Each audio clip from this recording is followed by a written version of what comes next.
Welcome to Everything Dog Training with me, John McGuigan. Our goal is to bring you information on dog training methods which work and are kind, cutting through the myth and the folklore to help you have a better behaved, happier, emotionally healthier dog who is a joy to be around.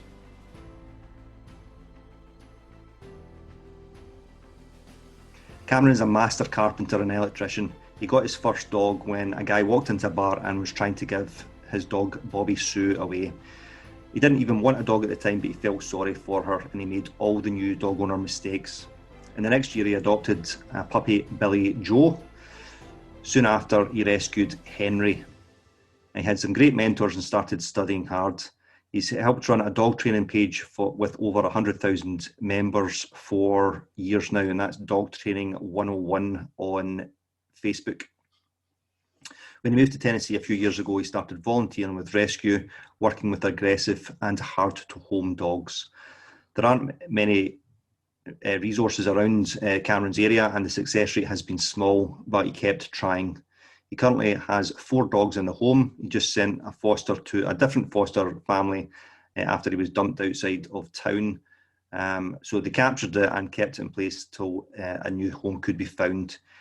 Cameron would say his strong suit in training is patience, and he knows that not everything can be fixed in 1 or even 10 sessions.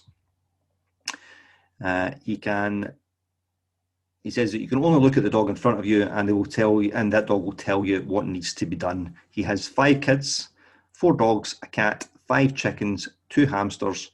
He loves gardening, nature, and would easily fit into the American term hillbilly, which I think he's been, having spoken to Cameron a few times, I think there's nothing derogatory in that term, the way that Cameron describes himself. So I had a really interesting conversation with Cameron and I hope you enjoy it, and please let us know your feedback. So thanks for joining us this morning. So this morning, Cameron, you are 10 o'clock where you are, is that right? Yes, sir. Okay. And you were saying that you've lived in 5 states in the US because you grew up in Illinois, but that's not an Illinois accent, is it? No, more, a lot of my accent I picked up from Texas. Okay. Yeah, you get some very, very strong accents down there for sure, and the southern states in general. So, okay. So what would be? So let's try. I'm going to say, if I was to ask you what a midden is, okay, what would you think? It's a Scots word. What would you think a midden is? A meeting? Right. So, right. So, and it's MIDDEN. So like Joe Biden, but with 2 D's and an M and not a B. I have no idea. Right, so a midden. And it's right. Do you put a midden in your boot? Right, so a midden is the common garbage area in a building. Huh. Okay. So we come from, I'm just going to switch off, hang on, because I'll get those notifications will pop up. Okay. So when we had a lot of tenement dwelling in the cities, and there would be the bins or the garbage area at the back, and that was the midden. Yeah. All right. But a midpoint maybe, or a mid. Yeah. And we'll have it, it's not used commonly anymore, but at school we would use it as an insult. So the person is a midden, or she's a midden. Okay, right. So what's a common? Let's go a common phrase from Tennessee. So what would? And I'm going to try and mimic it. I was trying to think of some this morning actually. A common thing I hear here at breakfast time is, I'm going to go get a biscuit.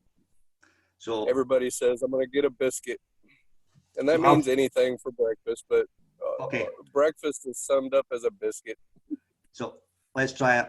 I'm going to go and get a biscuit. How's that? See, you could do good around here. Very good. Okay, so we're going to talk today about kind of it's all of this kind of same theme. So like setting expectations for your dog. All right. So when you're working with somebody, how do you approach that with them? So approaching them, having patience and having realistic expectations. Well, a lot of what I see, and this is something I've been contemplating lately, when you look at YouTube, you look at Google, you look at the famous dog trainers, you see this perfect world. And you know, they have a great studio set up, you know, great training grounds. But most of the rest of us are, you know, we're in our yard trying to train. We're going to the park trying to train. We don't have this perfect setup. We don't have, you know, decoy stuffed dogs, et cetera, et cetera, et cetera. So, you know, just setting up for success. You know, a lot of times what I do, dirt road dog training, I take dogs way out in the country. There's no distractions. There's no other dogs. There's no people. There's no cars. And we start from there. Start from scratch. Start from the basics. Okay. And what are you hoping to achieve by doing that? Well, really just basic loose lead walk, basic relationship with the dog in a not so distracting environment. Okay. If you walk out of your front door and there's, you know, neighborhood dogs everywhere, all these distractions, and you're trying to get a loose lead walk, it's just not going to work. Yeah. So when you're saying there, this comes up quite a lot when people say they set the dog and the owner up for success. So what kind of things do you suggest that we do with that in order to set the dog and the owner up for success? Well, many times what I do is I'll meet owners I've got some really small towns around me that have little parks, and they'll have a ball field. Okay. So I'll meet them at that ball field. There's no distractions. We can go in the ball field. We can work with the dog off lead, because I prefer working off lead as much as possible. But you can work with the dog without you know, going to, say, a big park where there's lots of people, lots of distractions. I want the dog and the owner calm and comfortable, especially at first. And that, to me, that's the best way to get a good read on the dog, when you can see it when it's comfortable, when it's relaxed. So we're really seeing what the dog's capable of there. Yeah, from the basics. Yeah. Does the dog know its name? Yeah, that's one of my big ones. And one of my first suggestions to owners is, on my first phone call, I say, start name game. The dog. So we say the dog's name, and then what happens? I just suggest the dog doesn't have to do anything. Say the dog's name, toss a treat. Say the dog's name, toss a treat. Because dogs don't personalize their name like we do. And it creates a super positive association. I've done it a ton with my dogs. We have 4. And now if we have a scuffle or something, I can say the dog's name softly, and they immediately, oh, what's going on? We getting a treat? Yeah. You know, it's a great, great, great positive interrupter, for one. And so we're testing there that the dog recognizes their name, because if we've not got that, would you think that we're unlikely to get very much more than that if they can't even respond to a signal that something is important to them? Yeah, I think it's a great first step.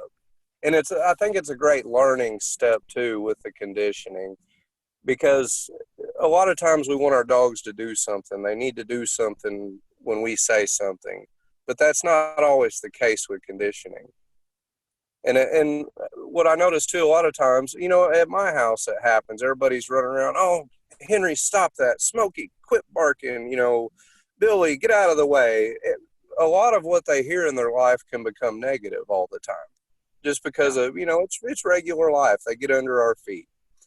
You know, and I think that creating that great positive association to the name is just a great first step, because many of my dogs will recall to their name now. I can just, especially Bobbie, she's the one I worked with the most. I could just say, hey, Bobbie, and here she comes.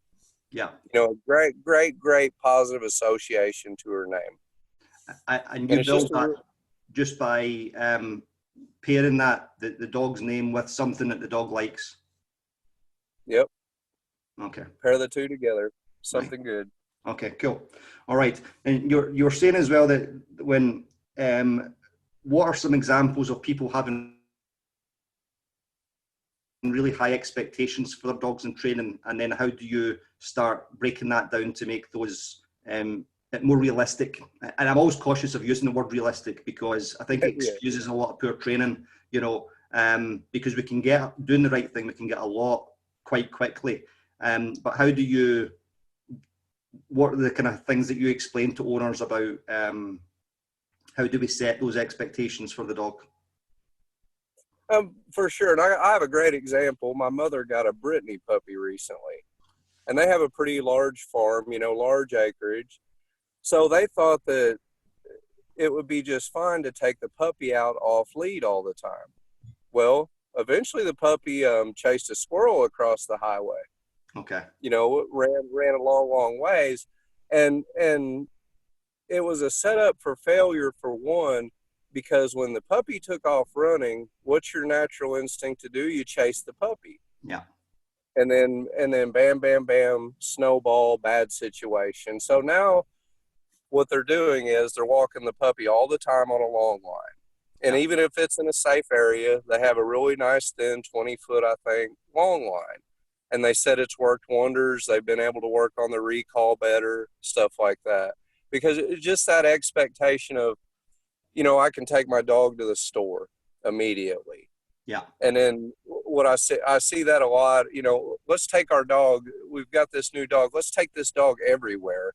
And then you get a lot of negative exposure to things where if you slow that down just a little bit, Cliff Earnhardt actually does this also, but go sit in the vehicle. Yeah. And just watch. When my dogs were young, I would all the time go to a big store, and we would just sit in the vehicle, watch people, feed treats. No big deal. Nothing expected of the dog. We're just sitting there calmly watching the world go by, instead of trying to, here the big hardware stores are Lowe's and they're dog friendly. A lot of people will immediately take their dog there, expecting everything to be okay. But what happens is you run into other dogs. There might even be a dog off lead in this store. You never know. Yeah. So, and it's just a big setup for failure sometimes for you and the dog. And, and then you're pulling on the lead, trying to drag your dog away from another dog or a person. People will approach and pet without asking. Yeah. So those kind of situations, if the dog's not been trained, if we've not trained our dog or we've not taught our dog what to do, the behaviors that we want to do well enough, they're now going to behave in a way that we don't like. So pulling in the lead, jumping up, getting overexcited, and all that kind of thing. Yeah. Definitely. A funny one about Lowe's, I have a dog that's pretty skittish. She has noise phobia. And I wasn't thinking about it, but the sliding door scared her. Really? Yeah, okay. So and as soon as I saw that reaction, we retreated to the car. I didn't push forward beyond that point. She'd already been scared. It's already there. It's better off just to back up, try it again some other day. We went and got the car, went to the park. I'll circle back to that in a little bit. There's just a couple of things I wanted to kind of ask you to expand on there. So when you're saying that you've got kids, don't you? You've got children? Yeah. Oh, yeah. Right. Okay. Yeah. So when that example of taking your young dog or your untrained dog to the car park or the parking lot for Lowe's, or where we would do it, we would just have them at so in the UK or in Scotland, very, very few of our shops are dog friendly. So, but we still need to train them to be around these places. So I use car parks quite a lot as well. But they say it's very similar to when your child starts sitting up, so they're about 6 months old, 8 months old, and they'll be able to start sitting. And at that point, we maybe take them to a cafe or a coffee shop for, a drink and a piece of cake. And then we take them home, so we start that early age. So by the time they get to, 3 or 4, because we've been doing this, we can now go in and sit in a family restaurant for an hour or so, and they will sit having their dinner, and that kind of thing. So it's very similar to that, isn't it? Oh, definitely. Baby steps, baby steps. And, we were shopping yesterday with our 2-year-old daughter. And by the end, she was frustrated. You know, she was stuck sitting in the car. You know, I tried to put her on my shoulders. You know, it's just, they don't sit still that long. So finally, I just took her to the car, and we played in the car while Amanda finished up shopping. You know, it's that expectation. Yeah. So what, with your daughter there, what were the behaviors that you started seeing which were telling you that she was getting frustrated or she was not happy with where she was? Very similar to the dog. A dog does, starts getting antsy, wants to get out of the car, you know, starts getting loud, wants to grab everything around her. Just, you know, a kid. And it's, you know, she's being a kid. So what am I going to do? I'm going to take her out of the bad situation and find a better one for her at that point, because there's nothing I can do. Yeah. You can't, you know, you can't reason with her. You can't say, hey, let's stop doing this, because then it's going to be stop, no, stop. Yeah. And it's interesting there, because most reasonable people, you would think that would be, they would agree with that choice that you've made to say that your little one's just not having a good time there, and we change the environment so that they then can relax and get back into themselves. Because if it's going to go wrong, but we don't have that same understanding or compassion towards our young dogs sometimes, or our puppies. Yeah, I definitely agree. And it's, with children, it can be tough too, because sometimes you have to do what you have to do with them. Yeah. You know, you don't have a choice but to go shopping. Yeah. And if they scream the whole time, they scream the whole time. It's one of those double-edged swords. You want to do your best for them, but like everything, we're human, and we can't always, we're not always going to be perfect at what we do, for sure. Absolutely. Okay, so what's your dream car? My dream car, excuse me. My dream car is a 4-door utility bed flatbed truck. I'm all about work. So my dream car is a work truck. Okay, that's very practical, Cameron. So I looked before you came on. So there's a city called Glasgow in Kentucky. It's not too far from you. Yes, there is. If I ever go through, I'm sending pictures. So Glasgow, Kentucky is 254 miles from where you live. So that's about 400 kilometers. And Glasgow, Scotland is 6,456 miles from where you are. Yeah. Okay. So it's interesting because you've got, so your first name's a Scottish name, and you've got lots of, and then you get cities like Glasgow, which is, that's come from Scottish immigrants. Yes, definitely. You know, without a doubt it has. Okay. My ancestors are actually Scottish Welsh. Okay. And the original Coale that came, he lived in England and got kicked out of England for illegal arms manufacturing. so I think the ornery streak runs in my blood. Yeah, very good. Good. What does the first 30 minutes of your day look like? Grab a cup of coffee, put 3 dogs out back, leash walk 1 dog, bring the other 3 dogs in, water, food for the dogs, go release the chickens out into the front yard. Yeah, just animal care and coffee. Nice. Okay. Would you rather be the funniest person in the room or the smartest person in the room? I'm both.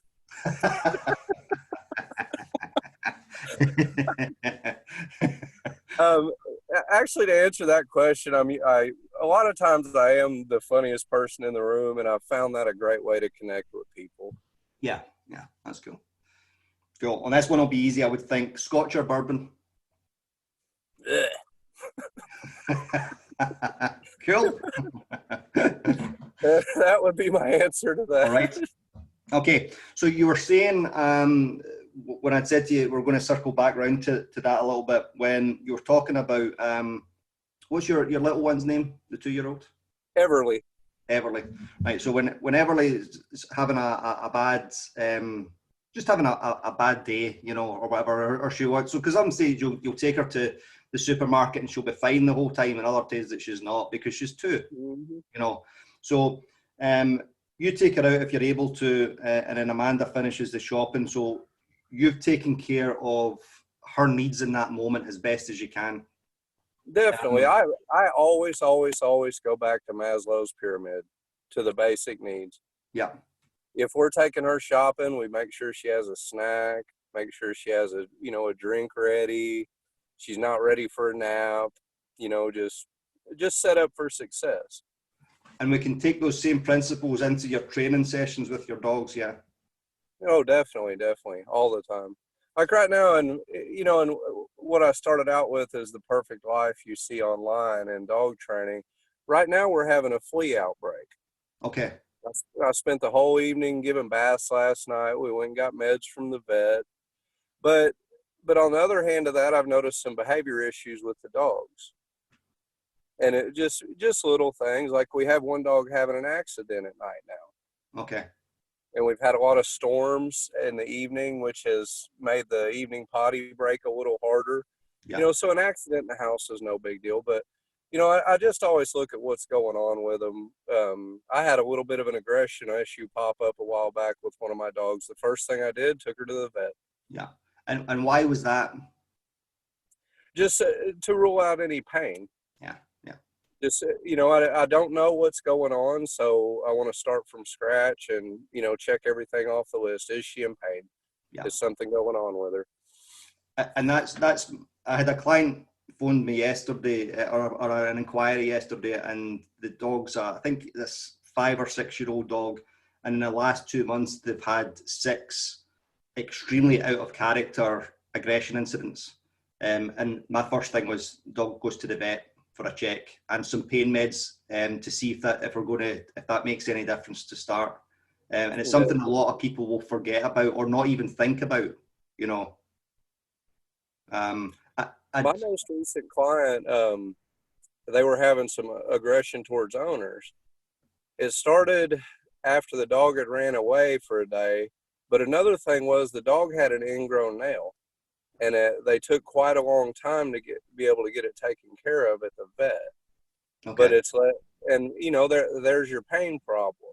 Yeah. And if we address the pain problem, very often a lot or all of the aggression stuff will go away. Definitely. Yeah. Cool. Okay. All right. The other thing we talked about, we're saying trying to do, and it's going back to when along the same line, okay, but trying to do too much too soon with your dog and not having enough patience. So, how do you explain to people that they have? How do you go about starting for people to understand that it's a process that they're going through with their dog, and the dog's learning it as well? Well, a good way I like to explain it is starting a new job. You start a new job, you have no idea what's going on with that company. So the first thing they usually do is sit you down in a room for 8 hours and you watch videos. Yeah. A lot of times you don't jump in and go directly to work at what you're doing.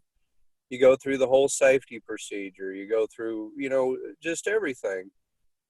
Many times they're not going to sit you straight down at a desk and say, here you go to work. Or, put you in a machine at a factory. Here you go to work. I've went to jobs, the railroad, for example, I had 3 days just sitting in a room watching videos before I ever went to work. So just first things first, the first steps. Yeah. If your dog's dragging you around on the lead in your front yard, then you don't want to go to a big busy park.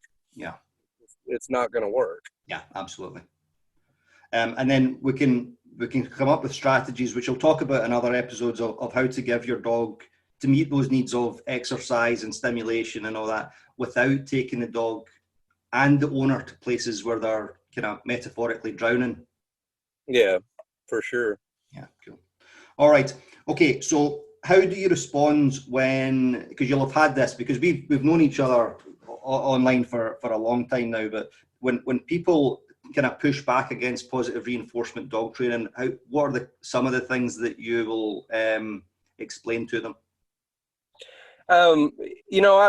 I see it every day here. The e-collar is common here. Yeah. I mean, a lot of dogs on my street, they're wearing e-collars. A neighbor down the street has 2 dogs. Both of them are wearing e-collars. He's carrying 2 remotes. And I don't say much to him about the e-collar. I just show him, and I have a little house next door to the person I'm speaking of that I'm working on. And I'll just play with his dogs. And, kind of how do you say it? The show, put up, show them how it works, not try to attack what they're doing wrong, because then you're going to get the cognitive dissonance. They're going to shut off immediately. I can't walk up to your house and say, well, that, paint job on your house is ugly. You should paint your house. Yeah. That type of approach, it's never going to work. But if I'm walking by their house every day with a different dog on a loose lead, or off lead. I have one dog that's great off lead. She'll stay right with me. Or go work with their dogs. I always have a bag of treats in my pocket. I wear cargo pants. So yeah. And just show them what they can accomplish. An awesome one with a new dog, very first thing is capturing that sit. A lot of times you can capture that sit, given no cue, capture it a couple times, and then maybe start a short little ping pong session, a little bit of name game, and then start a short little ping pong session. And when that dog starts running back and forth from me to them and immediately sitting down for that treat, it's like magic to them. They're like, oh, wow. And how do you, when you're saying capturing, what do you mean by that? Not asking the dog for the sit, just waiting for the sit to come, waiting them out. Or I might lure it a little bit. If the dog's just not getting it or jumpy, I may lure it with a treat, hold a treat over the head and then slowly bring it back towards the tail. Yeah. And then as soon as that sit comes, treat. Yeah. And they catch on to it so fast, especially puppies. And my very first client, actually, this puppy was, I think, 13 weeks old and was sitting every time it ran up to you in about 10 minutes. Nice. Loved the game. And to the owners, it was like, wow, this is magic, and. Yeah, really cool. Okay. So, last thing. Okay. So I'm going to finish the sentence. Dog training is. Dog training is ever changing. I don't know how I'd finish that out in just a sentence. I would almost say dog training is ever changing. It's never the same with any dog. Every dog's different. Every person's different. Every environment's different. And even then, with the dog so if you train your dog today, the same dog is going to be different tomorrow because another day has passed, more learning, and so on. Yeah, lovely. And back to the basic needs, a week from now, my dog may have a belly ache and I want to take them out and do something, and it's just not the day for it. They're not feeling it, just like us. Yeah, absolutely. No, wonderful. No, I really appreciate your time today. So, much obliged. There's lots of lovely information in there that people will be able to act on. So, massively appreciative. No, very welcome. Great to talk to you.